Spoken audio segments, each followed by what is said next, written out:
എല്ലാ കൂട്ടുകാർക്കും പുതിയൊരു വീഡിയോയിലേക്ക് സ്വാഗതം.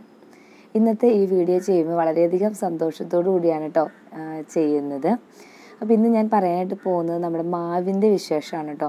അപ്പോൾ മാവിൻ്റെ വിശേഷം പറയുന്നതിന് മുമ്പ് അപ്പോൾ ഈ മാവിന് ഒരു ചെറിയൊരു ചരിത്രമുണ്ട് കേട്ടോ. അപ്പോൾ ആ ചരിത്രം പറഞ്ഞില്ലെങ്കിൽ ഈ മാവിൻ്റെ കഥ പൂർണ്ണമാവില്ല. അപ്പോൾ അതുകൊണ്ട് ആദ്യം അതായത് ഈ മാവ് തൈ എങ്ങനെ കിട്ടിയെന്നാണ് ഞാൻ ആദ്യം പറയാനായിട്ട് പോകുന്നത്. ഇതൊരു ബഡ് ചെയ്ത മാവല്ല കേട്ടോ. ഇത് നമ്മുടെ വീടിൻ്റെ ഫ്രണ്ടിൽ, അതായത് റോട്ടിൽ ഒരു വീട്ടിലൊരു മാവുണ്ടായിരുന്നു. ആ മാങ്ങയുടെ അണ്ടി താഴെ വീണ് മുളച്ച് നിന്നതാണ് നമ്മുടെ ഈ ഒരു മാവും തൈ.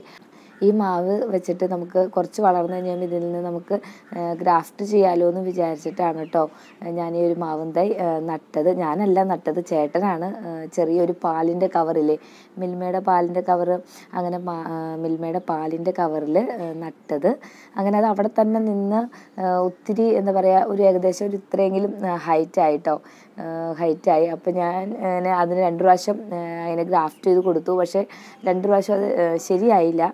പിന്നെ അത് സ്പ്ലിറ്റ് ചെയ്ത് 3 കൊമ്പായിട്ട് വന്നു. അങ്ങനെ അത് നിന്ന് അതിങ്ങനെ കുറേ നാളായപ്പോൾ നോക്കിയപ്പോൾ ആ ഒരു ചെറിയൊരു പാലിൻ്റെ കവറിലാണ് നിൽക്കുന്നത്. എന്നിട്ടും അതിന് പ്രത്യേകിച്ച് അതിന് സത്യം പറഞ്ഞാൽ വളമോ അങ്ങനെ ഒന്നും കൊടുക്കാറുണ്ടായില്ല കേട്ടോ.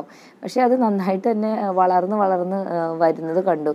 അപ്പോൾ ഏകദേശം ഒരു കുറച്ച് പൊക്കായി കഴിഞ്ഞപ്പോൾ എനിക്ക് തോന്നി, ഇത്ര ആയതല്ലേ, ഇത് കളയണം എങ്ങനെയാണെന്ന് വിചാരിച്ചിട്ട് ഞാൻ അതിനൊരു നമ്മുടെ സാധാരണ ഒരു ചെടിച്ചട്ടിയിലേക്ക് മാറ്റി നട്ടു. ചെടിച്ചട്ടിയിൽ നട്ടിട്ടും അത് നന്നായിട്ട് തന്നെ വളരുന്നുണ്ടായിട്ടോ. അങ്ങനെ അത് വളർന്ന് വന്നപ്പോൾ എന്നോട് ചേട്ടൻ ചോദിച്ചു, ഇത് ഇതിങ്ങനെ നിർത്തിയേക്കണേ, നീ ഗ്രാഫ്റ്റ് ചെയ്യുന്നില്ലെങ്കിൽ ഇതിൻ്റെ മാങ്ങ കൊള്ളില്ല, പുഴുള്ള മാങ്ങയാണ്, അതായത് ഒന്ന് പഴുത്ത് വരുമ്പോഴേക്കും തന്നെ മാങ്ങ കൊള്ളില്ലാത്തതാണ്, പുഴുള്ള മാങ്ങയാണ്, അത് വേണ്ട എന്ന് പറഞ്ഞു. ഞാൻ പറഞ്ഞു, എങ്ങനെ ഇത്രയും വളർന്നിട്ട് ഇതിനെ കളയണം എങ്ങനെ എന്ന് ചോദിച്ചിട്ട് ഞാൻ പറഞ്ഞു, സാരമില്ല, കുറച്ചുകൂടി ആവട്ടെ, നമുക്ക് പുതിയ വീട്ടിൽ ചെല്ലുമ്പോൾ ഇതിന് ശിഖരങ്ങളുണ്ടല്ലോ 3 അപ്പോൾ നമുക്ക് പല വെറൈറ്റിയിലുള്ള മാവിൻ്റെ കൊമ്പ് വെച്ചിട്ടൊന്ന് ഗ്രാഫ്റ്റ് ചെയ്ത് കൊടുക്കാം, കളയണ്ട എന്ന് പറഞ്ഞു. അങ്ങനെ പറഞ്ഞ് കുറച്ച് കഴിഞ്ഞപ്പോൾ തന്നെ ഒരു ഏകദേശം ഒരു 2-3 ആഴ്ച ആയിട്ടുണ്ടാവും. 2-3 ആഴ്ച അതിന് മുമ്പേ എന്നോട് പറയുന്നുണ്ട് കേട്ടോ, ഈ മാവും തൈ എന്തിനാണിത്, കാണുമ്പോൾ തന്നെ പറയും ഇത് കള. പക്ഷേ എനിക്ക് ഭയങ്കര വിഷമം, അതെങ്ങനെ കളയണേ, ഇത്രയും വളർത്തിക്കൊണ്ട് വന്നതല്ലേ, ഒന്നില്ലെങ്കിൽ ഉണ്ടായില്ലെങ്കിൽ അതങ്ങനെ വെറുതെ നിന്നോട്ടെ, അതിൻ്റെ ഇലയെങ്കിലും ഒന്ന് കാണുമ്പോൾ ഒരു സന്തോഷമുണ്ടല്ലോ എന്ന് പറഞ്ഞ്. അങ്ങനെയാണ് പെട്ടെന്ന് നമ്മുടെ മാവ് പൂത്തപ്പോൾ എന്താ പറയുക, എനിക്ക് എന്തെന്നില്ലാത്ത സന്തോഷം. ചേട്ടൻ തന്നെയാണ് കേട്ടോ പൂത്തത് കണ്ടത്. ഞാൻ പറഞ്ഞല്ലോ, നമ്മുടെ ചെടിച്ചട്ടികളെല്ലാം തന്നെ താഴേക്ക് നമ്മൾ ഇറക്കി വെച്ചു. അപ്പോൾ അതുകൊണ്ട് നമുക്ക് എപ്പോഴും ചെടിയുടെ അടുത്തേക്ക് പോകാനായിട്ട് പറ്റില്ല. അപ്പോൾ ചേട്ടൻ ഒരു ദിവസം പാല് വാങ്ങിച്ചിട്ട് വന്നപ്പോൾ പറയണത്, ആൻസി ഇതിൻ്റെ മാവ് പൂത്തെന്ന്. അപ്പോൾ എനിക്ക് അയ്യോ, ഞാൻ അപ്പം തന്നെ അടുക്കളയിൽ നിന്ന് ഓടി നോക്കി എൻ്റെ മാവിൻ്റെ അടുത്ത് ചെന്നപ്പോൾ ശരിയാണ്, പൂത്തേക്കണു. അപ്പോൾ 3-4 കൊലകൾ പൂത്തിട്ടുണ്ട്. അപ്പോൾ ശരിക്കും പറഞ്ഞാൽ പൂത്തതൊന്നും കാണിക്കാൻ എനിക്ക് പറ്റിയിട്ടില്ല കേട്ടോ, വീഡിയോയിൽ ഞാൻ ഉൾപ്പെടുത്തിയിട്ടില്ല. കാരണം നമ്മൾ വിചാരിക്കുന്ന സമയത്ത് നമുക്ക് മൊബൈലും കൂടെ താഴെ പോയി വീഡിയോ പിടിക്കാനായിട്ട് പറ്റുന്നില്ല. പിന്നെ ചേട്ടൻ വന്നിട്ടാണ് ഞാൻ വീഡിയോ പിടിക്കാനായിട്ട് പോകുന്നത്. അപ്പോഴേക്ക് സന്ധ്യ ആയിട്ടുണ്ട്. അപ്പോൾ ഇരുട്ട് പിടിക്കുമ്പോൾ പിന്നെ നമുക്ക് വീഡിയോ ക്ലാരിറ്റി ഉണ്ടാവില്ല. അപ്പോൾ അതുകൊണ്ട് അങ്ങനെ എടുക്കാനും പറ്റില്ല. അപ്പോൾ പൂത്ത് ഞാൻ എടുത്തില്ലായിരുന്നു. പിന്നെ വിചാരിച്ചെന്നാൽ മാങ്ങയാവുമ്പോൾ വീഡിയോ എടുക്കാമെന്ന് വിചാരിച്ചു. അങ്ങനെ മാങ്ങ ആയിട്ടുണ്ട്. അപ്പോൾ നമുക്ക് മാവും തൈയുടെ അടുത്തേക്ക് ഒന്ന് പോയിട്ട് വരാം. അപ്പോൾ നോക്കിക്കേ, ഇതാണ് കേട്ടോ നമ്മുടെ മാവും തൈ. കണ്ടോ, ചെറിയൊരു ചെടിച്ചട്ടിയിലാണ് ഇരിക്കുന്നത്. അതിൻ്റെ അടിയിൽ ഒരു പ്ലാസ്റ്റിക്കിൻ്റെ കവറും കൂടി ഇട്ട് കൊടുത്തിട്ടുണ്ട് കേട്ടോ. കാരണം ഇതിൻ്റെ വേരിന് താഴെ മണ്ണിലിറങ്ങി കഴിഞ്ഞാൽ പിന്നെ ബുദ്ധിമുട്ടാവും. അപ്പോൾ അതുകൊണ്ട് ഞാൻ അല്ലാതെ വേര് പിടിക്കാണ്ടിരിക്കാൻ വേണ്ടി ഇടയ്ക്കിടയ്ക്ക് ഇത് പൊക്കി നോക്കാറും കൂടി ഉണ്ട് കേട്ടോ. അല്ലെങ്കിൽ വേര് മണ്ണിലെങ്ങനെ ഇറങ്ങിപ്പോയി പിന്നെ നമുക്കത് അവിടെ നിന്ന് ഇളക്കിയെടുക്കുമ്പോൾ അത് മൊത്തത്തിൽ ബുദ്ധിമുട്ടാവും, ചെടി വാടുകയും ചെയ്യും. അപ്പോൾ അതേ നോക്കിക്കേ, ഇതാണ് നോക്കിക്കേ എൻ്റെ മാവും തൈ കണ്ടോ, നല്ല ഉഷാറായിട്ടാണ് നിൽക്കുന്നത്. അവിടെ ഒരു വള്ളി കെട്ടി കൊടുത്തിട്ടുണ്ട്. കാരണം ഇതിന് ആ ചട്ടി ഒരു ചെറിയ ചട്ടിയാണല്ലോ, അപ്പോൾ ഇതിൽ ഇത്തിരി ഇലച്ചിലും ഉണ്ടല്ലോ. അപ്പോൾ ഇലച്ചിലുള്ളത് കൊണ്ട് ഇങ്ങനെ അത് മറിഞ്ഞു വീഴാൻ ചാൻസ് ഉണ്ട്. അപ്പോൾ അതുകൊണ്ട് ഞാൻ ഇതിൻ്റെ മുകളിലേക്ക് ഒരു വള്ളി പിടിച്ച് കെട്ടി കൊടുത്തിട്ടുണ്ട്. ഇതാണ് നമ്മുടെ മാങ്ങ കണ്ടോ. ഇത് കാണുമ്പോഴും ഇതിനെ തൊടുമ്പോഴൊക്കെ എന്താ സന്തോഷം. ഒരുപാട് മാങ്ങയുള്ളവർക്ക് എന്താ പറയുക, അതൊരു ഇതായിട്ട് തോന്നില്ല കേട്ടോ. നമുക്ക് ചെടിച്ചട്ടിയിൽ നിന്നൊരു മാങ്ങ കിട്ടാമെന്ന് പറഞ്ഞാൽ വളരെ സന്തോഷം. അതും നഴ്സറിയിൽ നിന്നൊന്നും വാങ്ങാതെ സാധാ മാങ്ങണ്ടിയിട്ട് ആ ഒരു മാവും തൈന്ന് ഉണ്ടാവുമ്പം അവർ പറഞ്ഞറിയിക്കാൻ പറ്റാത്തൊരു സന്തോഷമാണ് കേട്ടോ. കണ്ടോ, ഞാൻ പറഞ്ഞല്ലോ ഒത്തിരി പൂത്തിരുന്നു. പക്ഷേ നമുക്ക് ഒരു മാങ്ങയാണ് കിട്ടിയത്. ഒന്നുകൂടി ഒന്ന് നമ്മൾ പരിചരിച്ചിരുന്നെങ്കിൽ നമുക്ക് നിറയെ മാങ്ങ കിട്ടിയേനെ. കണ്ടോ, 3 ശിഖരങ്ങൾ ഞാൻ പറഞ്ഞില്ല, 3 ശിഖരങ്ങളായിട്ടാണ് നിൽക്കുന്നത്. ഇതൊരു ചെറിയൊരു മാവിൻ്റെ തൈയാണ്.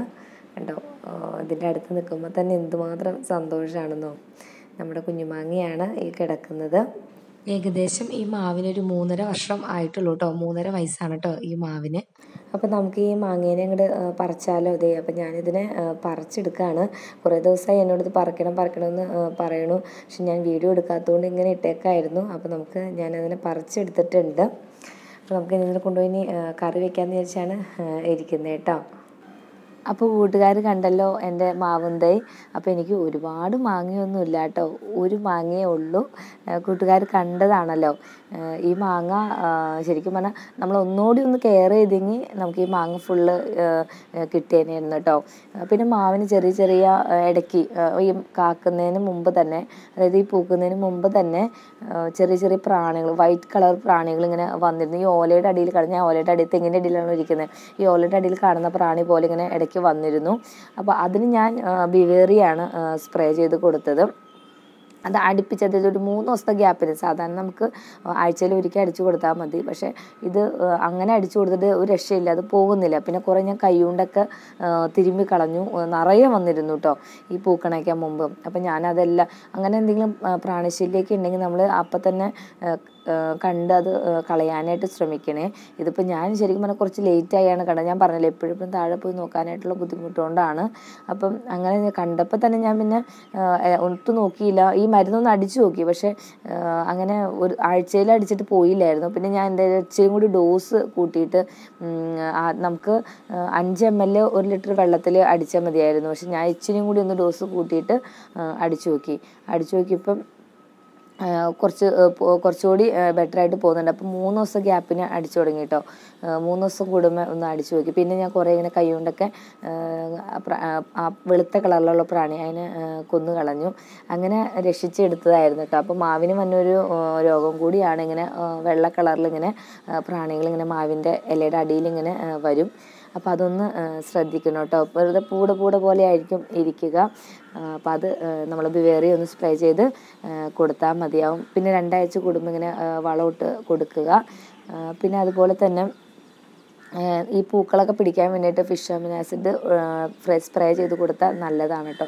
സത്യം പറഞ്ഞാൽ ഞാൻ ഇതൊന്നും സ്പ്രേ ചെയ്യാനായിട്ട് എനിക്ക് പറ്റിയില്ല, കാരണം പരിപാലനത്തിനുള്ള സമയം എനിക്ക് കിട്ടിയില്ല. എങ്കിൽ കൂടി എൻ്റെ മാവ് എനിക്ക് ഒരു മാങ്ങ തന്നു. പൂത്തെങ്കിലും ചേട്ടൻ എന്നോട് അപ്പോഴും പറഞ്ഞു, ഇതിനകത്ത് നീ വിചാരിക്കണ പോലെ മാങ്ങയൊന്നും ഉണ്ടാവില്ല, ഈ പൂവെല്ലാം തന്നെ കൊഴിഞ്ഞു പോകും എന്ന് പറഞ്ഞു. എന്നാലും ഞാൻ എൻ്റെ മാവിനോട് പോയി പറയായിരുന്നു, എനിക്ക് ഒരു മാങ്ങയെങ്കിലും തന്നെ കേട്ടോ എന്ന് പറയായിരുന്നു. അങ്ങനെ എനിക്ക് ഒരു മാങ്ങയെങ്കിലും കിട്ടി. വളരെ സന്തോഷം തോന്നി. അപ്പോൾ ഞാൻ ആ മാങ്ങ പറിച്ച് കറി വെച്ചു കേട്ടോ. ചെറിയൊരു പുളി അല്പം കുറവായിരുന്നു, കാരണം ഒരുപാട് മൂക്കാനായിട്ട് നിന്നില്ല.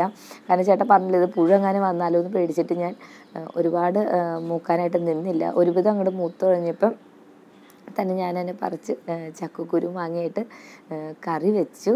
അപ്പോൾ ഇനി പുതിയ വീട്ടിൽ ചെന്നിട്ട് വേണം ഇതിനെ മാറ്റി നമ്മൾ കുറച്ചുകൂടി വലിയൊരു പാത്രത്തിലേക്ക് നടാനായിട്ട്. അപ്പോൾ തറയിൽ വെക്കാനൊന്നും ഞാൻ ഉദ്ദേശിക്കുന്നില്ല, ടെറസിൻ്റെ മുകളിൽ തന്നെ വെക്കാമെന്നാണ് വിചാരിച്ചിരിക്കുന്നത്. അപ്പോൾ ഇതാണ് കേട്ടോ എൻ്റെ മാവിൻ്റെ വിശേഷം. എനിക്ക് ഒത്തിരി സന്തോഷമായതുകൊണ്ടാണ് കൂട്ടുകാരായിട്ട് ഷെയർ ചെയ്തത്. അപ്പോൾ ഞാൻ ഇത്രയും വലിച്ചു വാരി പറഞ്ഞത് കേട്ടിട്ട് താഴെ കമൻറ്റ് ബോക്സിൽ ചീത്തയൊന്നും വിളിച്ചേക്കല്ലേ കേട്ടോ. ഞാൻ എൻ്റെ സന്തോഷമാണ് കൂട്ടുകാരോട് ഷെയർ ചെയ്തത്. കൃഷിയെ സ്നേഹിക്കുന്ന എൻ്റെ കൂട്ടുകാർക്ക് എൻ്റെ സന്തോഷം ഉൾക്കൊള്ളാനായിട്ട് സാധിക്കുമെന്ന് കരുതുന്നു. അപ്പം ഇനി പുതിയൊരു വിശേഷമായിട്ട് നമുക്ക് വീണ്ടും കാണാം. Okay, thanks for watching.